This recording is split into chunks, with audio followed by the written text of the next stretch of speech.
یقین رکھو کہ جو لوگ ایمان لائے ہیں اور انہوں نے نیک عمل کیے ہیں، اللہ ان کو ایسے باغات میں داخل کرے گا جن کے نیچے نہریں بہتی ہوں گی، اور جنہوں نے کفر اپنا لیا ہے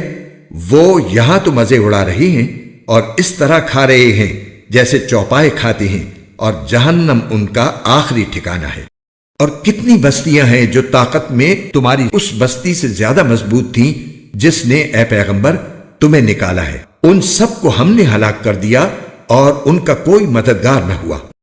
اب بتاؤ کہ جو لوگ اپنے پروردگار کی طرف سے ایک روشن راستے پر ہوں، کیا وہ ان جیسے ہو سکتے ہیں جن کی بدکاری ہی ان کے لیے خوشنما بنا دی گئی ہو اور وہ اپنی نفسانی خواہشات کے پیچھے چلتے ہوں؟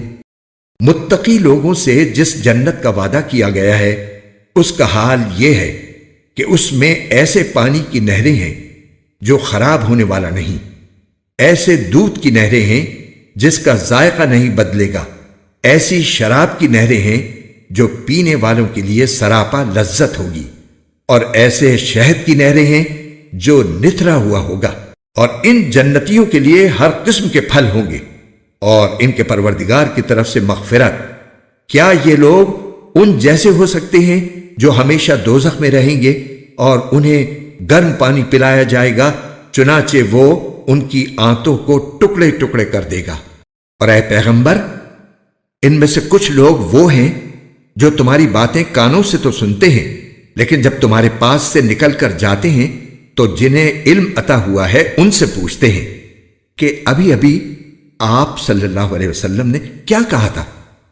یہ وہ لوگ ہیں جن کے دلوں پر اللہ نے مہر لگا دی ہے اور جو اپنی نفسانی خواہشات کے پیچھے لگ گئے ہیں، اور جن لوگوں نے ہدایت کا راستہ اختیار کیا ہے اللہ نے انہیں ہدایت میں اور ترقی دی ہے اور انہیں ان کے حصے کا تقوی عطا فرمایا ہے۔ اب کیا یہ کافر لوگ قیامت ہی کا انتظار کر رہے ہیں کہ وہ یکایک ان پر آن پڑے؟ اگر ایسا ہے تو اس کی علامتیں تو آ چکی ہیں، پھر جب وہ آ ہی جائے گی تو اس وقت ان کے لیے نصیحت ماننے کا موقع کہاں سے آئے گا؟ لہذا اے پیغمبر، یقین جانو کہ اللہ کے سوا کوئی عبادت کے لائق نہیں ہے، اور اپنے قصور پر بھی بخشش کی دعا مانگتے رہو اور مسلمان مردوں اور عورتوں کی بخشش کی بھی، اور اللہ تم سب کی نقل و حرکت اور تمہاری قیام گاہ کو خوب جانتا ہے۔